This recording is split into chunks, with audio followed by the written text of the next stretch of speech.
अस्सलाम वालेकुम dear student. तो आज हमारा टॉपिक है डिस्कशन का forward biasing and reverse biasing of diode. सबसे पहले हम देखेंगे कि ये ब्यासिंग क्या होता है।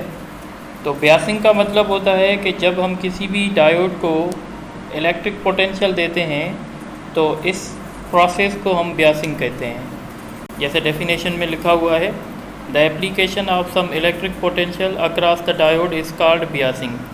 अब डायोड की जो ब्यासिंग होती है उसके दो मेथड्स होते हैं, दो टाइप्स होते हैं। एक को कहते हैं फॉरवर्ड ब्यासिंग और एक को कहते हैं रिवर्स ब्यासिंग। इसको वन बाय वन डिस्कस करेंगे। सबसे पहले हम डिस्कस कर रहे हैं फॉरवर्ड ब्यासिंग। तो फॉरवर्ड ब्यासिंग का मतलब क्या है? तो फॉरवर्ड ब्यासिंग का मतलब है कि हम डायोड को इस तरह से एक्सटर्नल वोल्टेज दें ताकि उसका जो बैरियर है वो ख़त्म हो जाए, जो पोटेंशियल बैरियर है वो ख़त्म हो जाए और डायोड में से करंट फ्लो होने लगे। तो ऐसी ब्यासिंग को हम कहते हैं फॉरवर्ड ब्यासिंग। यानी डायोड को इस तरह वोल्टेज दी जाए ताकि उसका जो पोटेंशियल बैरियर है, जो हमने पहले पढ़ा था, जो डिफियन की वजह से बना था, तो पोटेंशियल बैरियर जो है उसका यानी कैंसिल हो जाए और उस डायोड में से करंट फ्लो होने लगे अक्रॉस द जंक्शन। तो इस प्रोसेस को हम कहते हैं फॉरवर्ड ब्यासिंग। अब फॉरवर्ड ब्यास डायोड कैसे होगा? तो डायोड को फॉरवर्ड ब्यास तब हो सकता है कि डायोड का जो पी टाइप मटेरियल है, जिसको हम एनोड कहते हैं, वो बैटरी के पॉजिटिव के साथ लगना चाहिए और जो एन टाइप मटेरियल है वो बैटरी के नेगेटिव के साथ लगना चाहिए। तो याद रखिएगा, फॉरवर्ड ब्यास के लिए कंडीशन है कि connect the anode with positive of the battery and cathode of diode with negative of the battery. इस कनेक्शन को हम कहते हैं फॉरवर्ड ब्यास। अब जब डायोड फॉरवर्ड ब्यास होगा तो अब देखें, यहाँ पे हमने पॉजिटिव लगाया है और पी टाइप में होल्स हैं, तो ये पॉजिटिव को रिपेल करेंगे। इसी तरीके से होल्स क्या करेंगे, इस बैरियर को क्रॉस करके यहाँ चले आएंगे और इसी तरीके से ये एक नेगेटिव टर्मिनल है, ये इन इलेक्ट्रॉन को रिपेल करेगी, तो इलेक्ट्रॉन भी इस बैरियर को क्रॉस कर पाएंगे। यानी हमने बैटरी ऐसे कनेक्ट की है, हमने वोल्टेज ऐसे दी है ताकि ये जो होल्स हैं ये इस बैरियर को क्रॉस कर दें और ये जो इलेक्ट्रॉन हैं ये भी इस बैरियर को क्रॉस कर दें। मतलब कि अब किसी भी किस्म का बैरियर नहीं होना चाहिए। तो ऐसे कनेक्शन को हम लोग फॉरवर्ड ब्यासिंग कहते हैं। अब एक बात याद रखिएगा कि फॉरवर्ड ब्यासिंग जब हम करते हैं डायोड की, तो जो डिप्लेशन रीजन है वो नैरो होता जाता है। वो क्यों नैरो होता है? तो ये देखें, ये जो एरो है ये इलेक्ट्रिक फील्ड दिखा रहा है जंक्शन की, ये इलेक्ट्रिक फील्ड दिखा रहा है पोटेंशियल बैरियर की। तो ये पोटेंशियल बैरियर की इलेक्ट्रिक फील्ड है। इलेक्ट्रिक फील्ड हमेशा पॉजिटिव से शुरू होती है, नेगेटिव पे ख़त्म होती है। और ये जो आप ब्लू लाइन वाली लाइन देख रहे हैं, ये इलेक्ट्रिक फील्ड एक्सटर्नल सर्किट की, एक्सटर्नल वोल्टेज की है। तो ये दोनों इलेक्ट्रिक फील्ड एक दूसरे के अपोजिट डायरेक्शन में हैं। इस वजह से जो नेट इलेक्ट्रिक फील्ड है वो जंक्शन की जो नेट इलेक्ट्रिक फील्ड है बैरियर की, वो यानी वीक हो जाएगी और इसीलिए हम कहेंगे कि हमारा डिप्लेशन रीजन जो है वो नैरो हो जाएगा। और इसी के साथ जो यहाँ पे बैरियर है वो जो है वो बैरियर भी ख़त्म हो जाएगा, क्योंकि हमारी जो वोल्टेज है उसकी जो इलेक्ट्रिक फील्ड है वो ज़्यादा है और बैरियर की जो इलेक्ट्रिक फील्ड है वो कम है। तो लिहाजा बैरियर यहाँ से जो है वो ख़त्म हो जाएगा। तो अब हम देख लेते हैं जो हमने पॉइंट्स लिखी हैं। तो ये बात आपको समझ में आनी चाहिए। To apply the forward bias, connect positive terminal of battery to P type means anode. मतलब कि बैटरी का पॉजिटिव टर्मिनल एनोड के साथ लगाना है और बैटरी का नेगेटिव टर्मिनल कैथोड के साथ लगाना है। इस तरीके से डायोड हमारा फॉरवर्ड ब्यास हो जाएगा। और ये पॉइंट जैसे मैंने बताई, the external forward potential develop its own field which acts against the electric field due to potential barrier, hence a small amount of external potential will eliminate the barrier. ये इस तस्वीर में दिखाया गया है। जैसे ये जो इलेक्ट्रिक फील्ड थी वो बैरियर की थी और ये जो इलेक्ट्रिक फील्ड थी वो एक्सटर्नल वोल्टेज की थी। तो इसी तरीके से एक्सटर्नल वोल्टेज की जो इलेक्ट्रिक फील्ड है और बैरियर की जो इलेक्ट्रिक फील्ड है दोनों डायरेक्शन में अपोजिट हैं। तो इसीलिए एक्सटर्नल इलेक्ट्रिक फील्ड ने बैरियर की इलेक्ट्रिक फील्ड को कैंसिल कर दिया, इसका मतलब हुआ कि अब बैरियर जो है वो ख़त्म हो गया है। अब ये holes easily N type material में चले जाएंगे और ये electrons easily P type material में चले जाएंगे।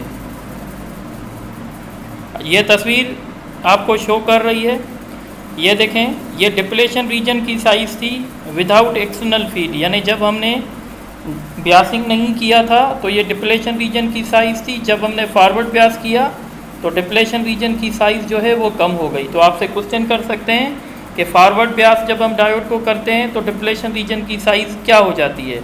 तो डिप्लेशन रीजन की साइज़ जो है वो कम हो जाती है और रिजल्टेंट इलेक्ट्रिक फील्ड भी कम हो जाती है। ये आप देखें, ये लाइन आपको शो कर रही है कि जब हमने कनेक्शन नहीं किया था तो ये एक्सटर्नल फील्ड थी, तो ये इलेक्ट्रिक फील्ड थी, और जब हमने बैटरी लगा दी तो ये इलेक्ट्रिक फील्ड। तो आप देख रहे हैं कि इलेक्ट्रिक फील्ड जो है वो मतलब कम हो गई है, जो बैरियर की जो इलेक्ट्रिक फील्ड है वो कैंसिल हो गई है या कम हो गई है।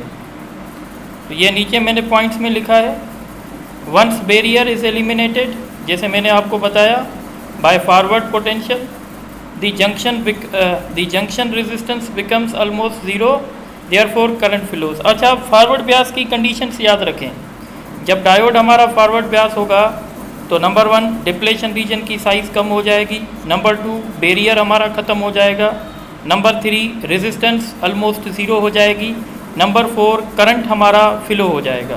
तो ये सारी बातें यहाँ पे लिखी हुई हैं कि रेजिस्टेंस ज़ीरो हो जाएगा, करंट फ्लो होगा, डिप्लेशन रीजन की साइज़ डिक्रीज़ हो जाएगी।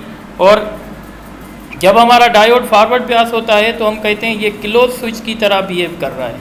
क्लोज स्विच का मतलब ये होता है कि जब हम किसी भी सर्किट में से करंट फ्लो करता है तो हम उसको क्लोज स्विच भी कहते हैं। तो याद रखिएगा, फॉरवर्ड डायोड हमेशा एक क्लोज स्विच की तरह एक्ट करता है। जब डायोड हमारा फॉरवर्ड ब्यास होता है तो डायोड के पास जो वोल्टेज होती है वो या तो 0.7 होगी या तो 0.3 होगी। ये वही है जो फॉरवर्ड ब्यास वोल्टेज है।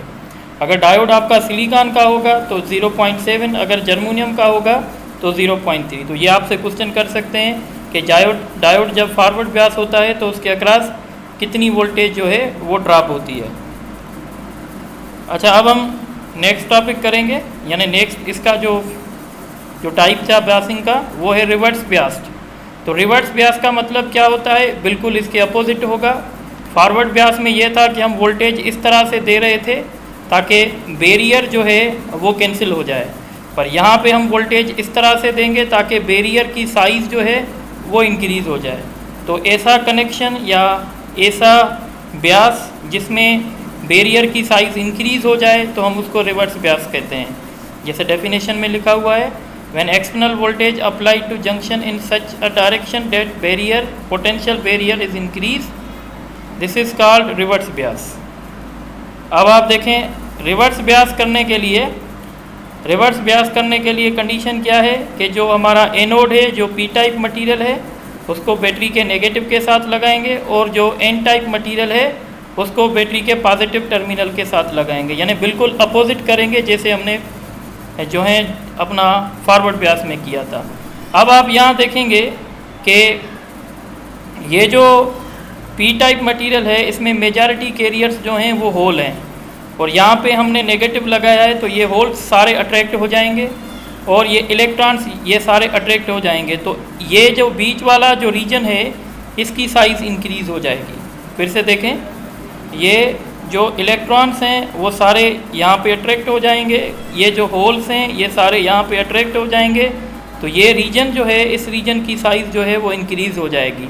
तो रिवर्स ब्यास में बैरियर की साइज़ भी इंक्रीज़ हो जाएगी, उसी के साथ डिप्लेशन रीजन की साइज़ भी इंक्रीज़ हो जाएगी, और आइडियली कोई करंट फ्लो नहीं करेगा, यानी डायोड में कोई करंट फ्लो नहीं करेगा। और इस केस में हम ये कह सकते हैं कि हमारा डायोड जो है एज अ ओपन स्विच की तरह बिहेव करेगा।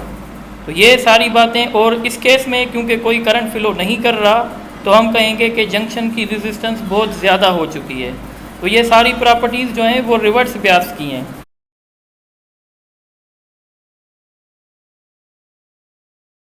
अब हम देख लेते हैं जो पॉइंट्स हमने यहाँ पे लिखी है रिवर्स ब्यास के लिए। तो रिवर्स ब्यास के लिए हमने पॉइंट लिखी है, to apply the reverse bias connect the positive terminal of battery to n N type means cathode and connect the negative terminal of the battery to P type, जैसे मैंने आपको पहले बताया है। और ये भी देख लें, the external reverse bias potential develop its own electric field, external voltage अपनी फील्ड डेवलप करेगी जो ब्लू लाइन से दिखाया जा रहा है, और ये जो रेड लाइन से दिखाया जा रहा है ये जंक्शन की यानी पोटेंशियल बैरियर की इलेक्ट्रिक फील्ड है। आप देख रहे हैं दोनों इलेक्ट्रिक फील्ड के डायरेक्शन सेम हैं, तो ये दोनों ऐड हो जाएंगे और इसी वजह से बैरियर की साइज़ भी इंक्रीज़ हो जाएगी और डिप्लेशन रीजन की साइज़ भी इंक्रीज़ हो जाएगी। ये लिखा हुआ है, the external reverse bias potential develop its own electric field which acts in the same direction as the electric field due to the potential barrier, hence the barrier height is increase. तो ये सारी बातें मैं आपको पहले भी बता चुका हूँ। अब हम एक ऐसा डायग्राम देखेंगे जिसमें हमारी सारी बातें क्लियर हो जाएंगी। तो ये देखें, एक रिवर्स ब्यास का डायग्राम है। अब रिवर्स ब्यास आपको कैसे पता चले, तो देखें ये जो P टाइप है ये नेगेटिव के साथ लगा हुआ है और जो N टाइप है वो बैटरी के पॉजिटिव के साथ लगा हुआ है, तो ये रिवर्स ब्यास हो जाएगा। और रिवर्स ब्यास में जैसे आपने ये देखा था कि डिप्लेशन रीजन की साइज़ जो है वो इंक्रीज़ हो जाएगी। तो आप ये देखें, जब बैटरी नहीं लगी थी तो ये डिप्लेशन रीजन की साइज़ छोटी थी, और जब बैटरी आपने लगाई, रिवर्स ब्यास आपने किया, तो डिप्लेशन रीजन की साइज़ इंक्रीज़ हो गई। इसी तरीके से जंक्शन की इलेक्ट्रिक फील्ड भी इंक्रीज़ हो गई है। जब कुछ भी नहीं लगा हुआ था, बैटरी नहीं लगी हुई थी, तो इलेक्ट्रिक फील्ड कम थी। जब आपने बैटरी लगा दी तो दोनों इलेक्ट्रिक फील्ड आपस में ऐड हो गए और हम कहेंगे कि जंक्शन की इलेक्ट्रिक फील्ड जो है वो इंक्रीज़ हो गई। तो ये सारी बातें मैंने आपको पहले भी बताई हैं।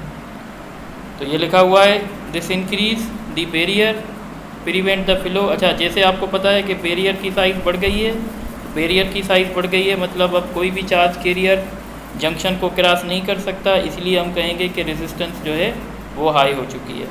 जैसे आप मेरे को मैंने पहले ही बताया कि आइडियली कोई करंट फ्लो नहीं होगा, पर थोड़े बहुत इलेक्ट्रॉन्स और होल्स ऐसे होंगे जो थर्मली जनरेटेड होंगे, उनके पास इतनी एनर्जी होगी कि वो इस जंक्शन को क्रॉस कर पाएंगे, इसलिए हम कहेंगे थोड़ा बहुत लीकेज करंट जो है वो फ्लो करेगा।